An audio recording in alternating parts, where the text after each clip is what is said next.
오늘의 주요 뉴스 키워드로 알아보겠습니다. 오늘도 김대호 박사와 함께합니다. 박사님, 안녕하세요. 네, 반갑습니다. 첫 번째 키워드부터 확인하시죠. 차이나 엑소더스. 중국의 경기 불안에 점점 발을 빼는 투자자들이 늘고 있죠, 박사님. 예, 요즘 중국 경제가 심상치가 않은데요. 부동산 위기도 있고 또 소비 경기 위축 여러 가지 문제가 있습니다만은 그 중에서도 가장 지금 중국을 흔드는 큰 악재라면 중국으로부터 떠나가는 외국인 자본. 네. 지금 외국 자본이 그야말로 중국 대탈출을 하고 있습니다.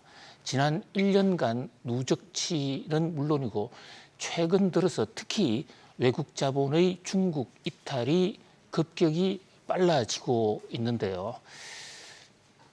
중국에서 부동산 회사들이 이제 무너졌을 경우에 연쇄적으로 그 쇼크에 휘말리지 않겠다라는 이런 측면도 물론 있지만 그보다는 보다 더 근본적으로 이 미국과 중국의 무역 갈등, 무역 마찰 이게 워낙 지금 오래되다 보니까 일각에서는 좀 덜 느끼는 점이 있습니다만은 그런 어떤 미국과 중국의 이 무역 전쟁 양상이 물밑에서는 훨씬 더 끓고 있는 지금 그런 상황이거든요. 네. 잘 아시는 대로 지금 중국은 애플에 이어서 전기차도 중국산만 쓰자 네. 이렇게 나오고 있는가 하면 미국은 미국대로 중국의 반도체 수출 규제 또 장비 금지 뭐 이런 다양한 지금 수단을 쓰고 있습니다. 맞습니다. 그야말로 세계가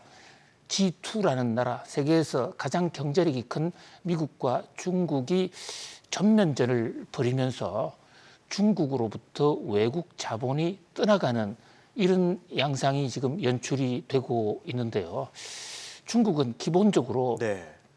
이 가공 무역을 하는 외국으로부터 원자재를 도입해다가 값싼 인건비에서 제조업에서 그것을 상품화시켜서 다시 파는 그런 형태를 취해왔고요. 그렇죠. 또 이 중국 입장에서는 경제개발의 시드머니를 외국 자본을 들여와서 그 자본을 발판으로 오늘날의 경제 성장을 이루었습니다.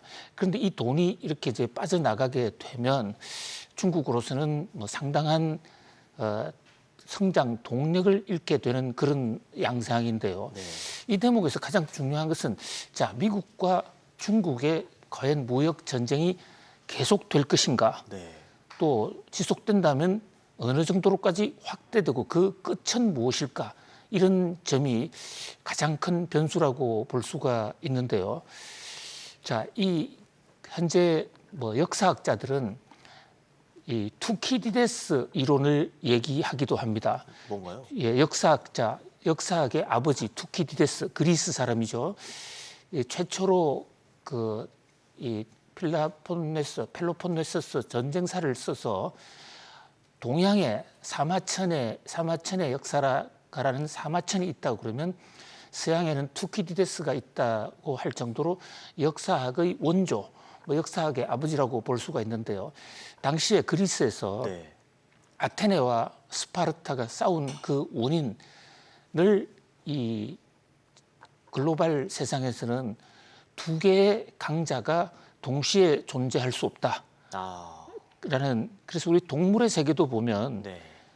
이 수컷 사자가 암컷을 차지하기 위해서 엄청나게 싸우는데 우리가 얼핏 보면 서로 나누어서 공평하게 이래 갖추어서 살면 될 텐데 왜 이렇게 싸우느냐라고 의아해하지만 이 투키디데스는 바로 동물의 세계, 사람도 뭐 큰 틀에서는 동물인데 세계의 패권이 두 개로 나누어진 역사가 없고 그것이 결국은 양대 산맥이 동시에 두 마리의 사자가 으르렁거리게 되면 결국은 전쟁이 일어날 수밖에 없다. 이렇게 얘기를 하고 있는데요. 자, 그런데 사실 중국은 네. 추계 장막이라고 그래서 70년대 초반까지만 하더라도 뭐 낮은 경제 성장 속에서 세계화의 담벼락을 치고 살았습니다. 정말 급성장한 국가죠. 예, 중국이 급성장하도록 유도한 나라가 바로 미국이거든요. 네. 미국이 중국을 글로벌 세상으로 끌어냈습니다. 그리고 미국의 엄청난 자본이 중국으로 들어가서 오늘날 중국 제조업 굴기를 만들어냈는데요.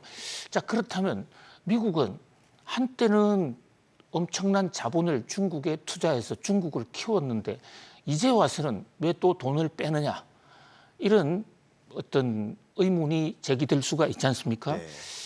자, 이 대목에서 소위 정치 경제학적 논리가 중국과 미국의 같은 듯 하면서도 다른 그런 양쪽의 생각이 있는 것이었습니다. 그러니까 중국은 중국대로 미국의 자본을 받아들여서 성장을 해보자, 이런 전략으로 미국과 손을 잡았고요. 또 미국은 네. 당시 러시아와 냉전 체제, 특히 베트남 전쟁에서 엄청난 돈이 들어가고 있는 상황에서 오히려 중국을 끌어내자, 중국을 지원함으로써 러시아도 좀 견제하고, 동시에 중국이라는 사회가 근본적으로 중국 사람들이 과거에도 돈을 좋아하고 재산을 증식하는 걸 좋아한 민족이기 때문에 돈 맛을 좀 보게 되면 중국이 단기적으로 성장을 하겠지만 중장기적으로는 공산당 체제가 무너져서 네. 자유경제 체제에 편입할 수 있다, 이런 기대. 이렇게 두 나라가 경제 협력을 시작한 데는 그 형태는 뭐 일심동체였지만 속으로는 동상이몽과 같은, 미국은 중장기적으로 좀 키워서 중국의 체제를 바꿔보겠다는 생각, 또 중국은 자신의 체제를 더 든든히 하면서 미국 돈을 이용해서 경제 성장을 하겠다는 이런 다른 생각이 수십 년간 이어져 왔거든요. 그런데 이제 최근 들어서 네. 이 국제 정치학자들, 정치 경제학자들의 판단은 중국은 아무리 성장해도 공산당 체제를 포기하지 않을 것이다. 오히려 시진핑 국가주석 체제로 더 강화되는 모습을 보이고 있지 그런 않습니까? 분석이 또 많죠.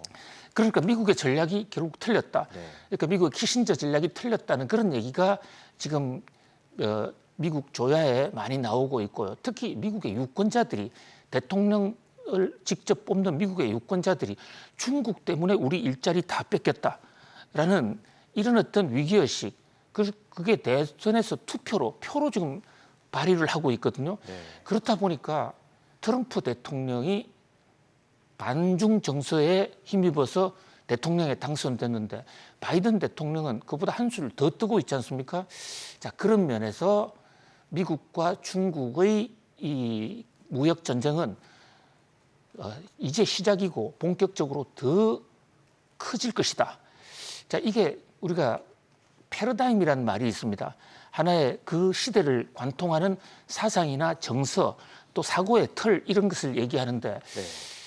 그동안에는 중국과 미국이 화합하면서 글로벌 세상이 더 커지고 자유무역의 그 어떤 팽창을 통한 글로벌 동시 성장의 가능성이 있었다라는 그런 사상의 틀이 있었다면, 지금은 중국과 미국은 결국은 더 이상 같이 하기 어렵다.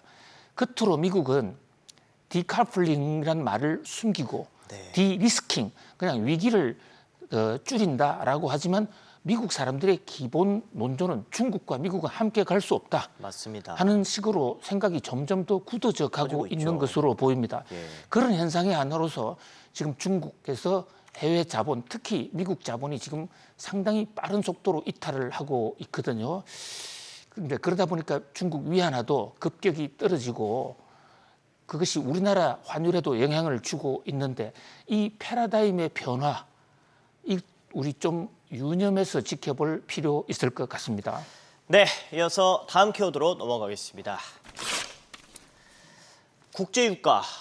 지금 정말 뭐 미국을 비롯해서 글로벌 뭐 경제 최대 지금 화두로 떠오르고 있습니다. 계속 오르고 있어요.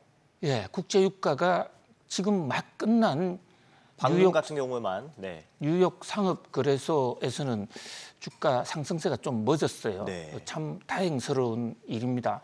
그런데 장중에는 WTI는 93달러, 그리고 브렌트유는 96달러까지 올라가는, 정확하게 95.96까지 타치했습니다. 네. 자, 이것은 뭐 올 들어서 최고치는 물론이고 우크라이나 전쟁 직후 수준으로까지 거의 돌아가는 그런 양상이거든요. WTI는 배럴당 93.74달러입니다. 지난 6월 달까지만 하더라도 이 WTI가 63달러, 64달러 했었어요. 네. 그게 3달 만에 무려 30% 이상 폭등했다. 이 지금 이렇게 올라가는 속도는요, 우크라이나와 러시아 전쟁 초기에 당시의 국제 유가 폭등 속도에 거의 지금 버금가는 겁니다. 그렇네요. 물론 당시에는 브렌트유가 120달러까지 돌파했습니다만은 이런 속도로 간다면 지난해 120달러 브렌트 육신으로 120달러를 돌파하지 않는다는 보장이 없다라는 전문가들의 전망이 지금 속속 나오고 있는 상황이거든요. 네. 자, 국제 유가는 현물 거래에서는 지금 말씀드리는 것은 선물 시장을 얘기하는 겁니다. 근데 이미 현지에서 거래되는 현물 기준으로는 이미 배럴당 100달러가 넘어선 곳이 많이 있어요. 그렇죠. 이집트에서도 말레이시아에서도 뭐 여러 나라에서 이미 국제 유가는 현물 베이스로 100달러를 넘어섰습니다. 자, 이 상황에서 지금 단기적으로 할 수 있는 것은요, 미국이 전략 비축률을 방출해서 국제 유가를 좀 잡을 수 있는 그런 어떤 카드는 있어요. 전략 비축률이라는 게 비상시에 네. 미국이 모아놓는 이 원유입니다. 요게 한때 이제 약 7억 배럴까지 올라갔었어요. 미국 정부의 목표치가 7억 배럴입니다. 그런데 지난 상반기에 국제 유가를 안정시킨다고 해서 좀 전략 비축률을 좀 풀었단 말입니다. 네. 그래서 지금 3억 배럴밖에 남지가 않았어요.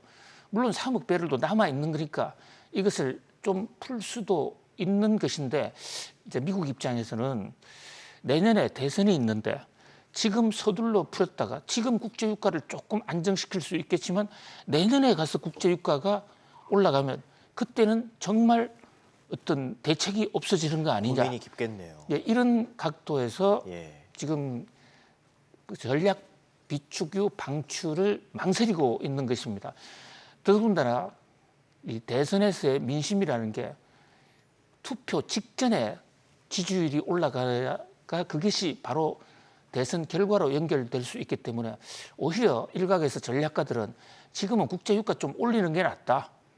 국제유가를 좀 올려서 또 전략 비축률도 더 비축을 하고, 그리고 내년 정도에 가서 단계적으로 전략 비축률을 푸는 게 더 낫지 않겠냐. 네. 지금 이런 시각도 있거든요. 실제로 지금 각종 그 전망치를 보면요, 올해는 국제 유가가 오르고 또 수요 공급의 불균형이 상당히 심할 수가 있다. 그런데 내년 들어가면 국제 유가가 상당 부분 안정될 것이다. 그래서 작년과 같은 배럴당 120달러까지는 가지 않을 것이라는 이런 지금 긍정적인 전망도 있습니다. 실제로 제닛 옐런 지금 재무장관은 국제 유가가 곧 안정될 것이다. 그러면서도 예의주시하겠다. 네. 이 말이 국제 유가가 급등하면 미국 연방 정부가 전략 비축유도 풀 수 있다라는 그런 시그널로 받아들여지면서 네. 시장에서는 조금 안도하는 이런 모습도 있어요. 그러나 국제 유가가 계속 오름으로 인해서 이것은 연준의 금리 인상 노력이 완전히 수포로 돌아가고 세계 경제의 이 프레임이 다시 물가 상승 그리고 경기 침체 함께 오는 스태그플레이션 쪽으로 갈 수도 있다. 이런 면에서 세계 경제의 가장 큰 복병이 바로 국제 유가라고 할 수 있겠습니다. 알겠습니다. 추이 주목해 보도록 하겠습니다. 이어서 다음 키워드 보시죠. 닥터 둠. 경제 비관론자라는 뜻으로도 많이 보이는데 지금 한 교수가 또 무서운 예언을 했어요, 박사님. 유명한 분이라고요.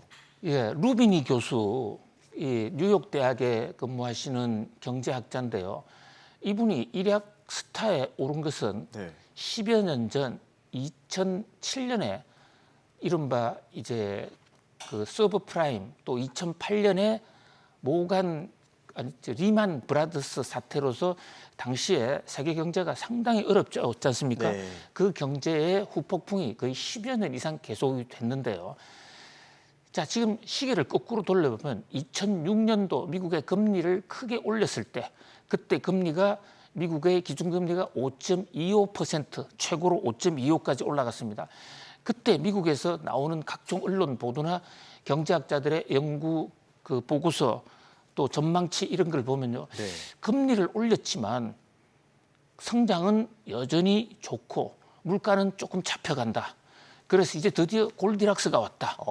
비슷하네요. 예, 경제 연착륙, 소프트 랜딩이 왔다. 이 얘기가 2006년부터 약 한 1년 반 정도 계속됐어요. 네. 그리고 뉴욕 증시도 굉장히 많이 올랐습니다. 집값도 폭등을 했습니다. 그런데 2008년 9월 달에 와서 갑자기 리만 브라더스가 무너지면서 세계 경제가 큰 나락으로 떨어지지 않습니까? 네. 그런데 이 루비니 교수, 뉴욕 대학의 루비니 교수는 바로 2006년 당시 미국이 금리를 올렸을 당시에 앞으로 미국의 경제 공황이 올 것이다라고 혼자서 독야청청으로 주야창창 경기 부진, 경기 침체에 대비해야 된다. 그러고 떠들고 다녔어요. 이력 스타가 될 만하네요. 예. 그래서 일부 한국의 언론들은 네. 드디어 교수들도 돌았다. 뭐 이런 기사도 나오기도 했어요. 네. 그런데 루비니 교수의 전망대로 정말로 금리를 올린 다음에 1년 6개월, 18개월 이후에 세계 경제는 엄청난 침체가 왔거든요. 그렇죠. 그래서 이제 이 양반 별명이 경제학 박사니까 닥터입니다. 근데 닥터 루비니가 아니고 왜 닥터 둠이냐? 둠은 세계를 불안하게 보는 비관론자들을 둠이라고 그래요. 네, 그렇죠. 그래서 루비니 교수가 나타나면 이거 세계 경제가 좀 안 좋아지는 거 아니야? 말만 하면 이제 또 부정적으로 예, 하는군요. 얼굴만 보여도 제 양반의 과거의 예측, 네. 불길한 예측이 맞아 들어갔잖아요. 그래서 네. 이제 닥터 둠이라고 해서 보통 그 주식 시장이나 뉴욕 증시에서 뭐 컨퍼런스 콜 할 때 절대 오지 말아야 될 손님으로 밖에서 제발 좀 불청객이네요. 예, 불청객 중에서 대표적이죠. 근데 이 양반이 무슨 말 한 겁니까? 자꾸 지금 이 등장을 다시 하고 있는 거예요. 자, 뉴욕 증시 엄청나게 떨어질 가능성이 있다. 뭐 10% 이상 급락할 것이다. 올해. 그러면서 투자하는 사람한테 지금은 뉴욕 증시를 투자해라. 그런데 이 랠리에 투자하지 말고 공매도를 하라. 그러니까 하락을 전망하고 하락 배팅, 공매도 배팅을 하면 돈을 크게 벌 수 있다. 아주 구체적으로 투자 전략까지 얘기를 했거든요. 물론 닥터 루비니가 신도 아니고 또 신도 알기 어려운 게 경제 상황입니다. 그래서 루비니의 예언이 반드시 맞다라고 단정적으로 얘기할 수는 없습니다. 그런데 루비니 교수는 여러 가지 지금 근거를 걸어서 특히 국제 유가가 왜 오르느냐? 국제 유가가 오르는 것은 러시아나 이 사우디가 감산을 해서라기보다는 지금 금리 인상에도 불구하고 미국 경제가 너무 좋기 때문에 네. 그로 인해서 수요가 많아서 국제 유가가 올라가는 것이다. 그래서 국제 유가가 올라가면 인플레는 지속되고 근데 금리는 지금 5.50까지 올려놓지 않았느냐. 5.50이라는 것은 2006년도 그러니까 리만 브라더스의 사태에 단초가 됐던 2006년도 금리 인상은 당시에 5.25였는데 그때보다도 더 높다. 자, 그렇게 되면 뭐 지금 상황을 결코 좌시할 수 없다. 그래서 스태그플레이션 그러니까 성장률도 이제 둔화되면서 또 하나 이 물가는 오르는 그 스태플레이션이 올 수 있다. 특히 유럽이 취약하다. 그런데 지금 최근에 미국의 자동차 노조가 파업을 하고 있지 않습니까? 네. 이 자동차 노조의 파업이 해결이 잘 안 되고 좀 길어지면 그러면 이것이 경기 침체의 하나의 트리거, 방아쇠를 당길 수도 있다. 그런데 국제 유가는 높다? 그러면 이게 전형적으로 저성장하에서 경기 침체 속에서의 인플레라는 그렇네요. 스태그플레이션 상황이 올 수도 있는 것이거든요. 닥터 루비니 교수의 전망이 맞지 않았으면 좋겠습니다. 그러나 최근에 미국 언론들도 또 닥터 루비니 교수하고 인터뷰를 또 많이 하고 있어요. 네.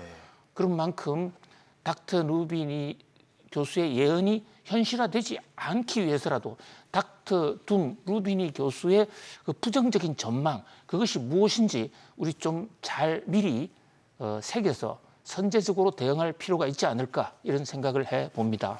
알겠습니다. 이어서 다음 키워드로 넘어가겠습니다. FOMC 연방공개시장위원회 정례 회의가 이제 끝나고 내일 새벽에 발표가 됩니다. 키워드가 뭐가 있을까요? 예, 지금 첫날 회의가 이미 끝났어요. 거의 지금 결정돼 있다고 볼 수가 그렇죠. 있습니다.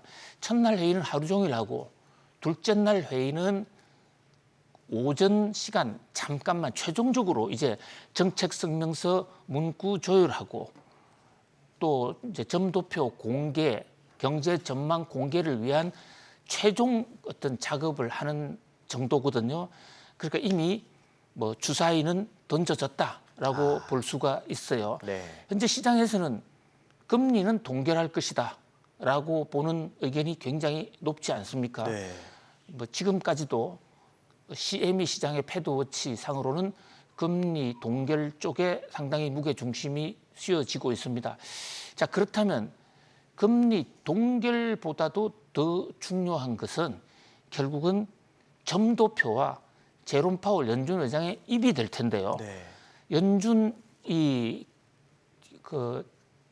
제롬 파월 연준 의장의 기자회견은 3시 반인데 점도표는 새벽 3시에 나오거든요. 네. 그러니까 점도표가 먼저 나오는데, 자, 이 점도표라는 게 연준의 고위 간부들이 점을 찍는 겁니다.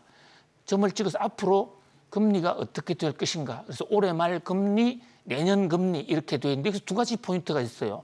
우선 덜 중요한 것부터 말씀드리면, 내년도 금리 그 점도표 예상치를 보면 내년에. 예, 네. 올해보다 떨어져 있다면 그것은 내년에 금리 인하를 한다는 얘기거든요. 그렇네요. 그러니까 그게 어느 시기고 얼마만큼 인하하냐, 이걸 알 수가 있어요. 예.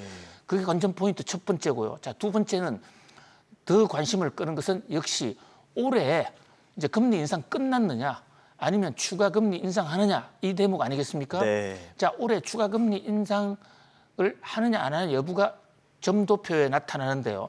6월달 점도표의 평균치가 5.6이었잖아요. 5.5보다 좀 높은 5.6이었죠. 예, 그 5.6이라는 게 중간값이거든요. 네. 미국의 기준금리는 하한치가 있고 상한치가 있어요. 네. 지금 우리가 미국 기준금리가 5.50이라고 하지만 상한선이죠. 실제로는 5.50에서 5.5까지예요. 네.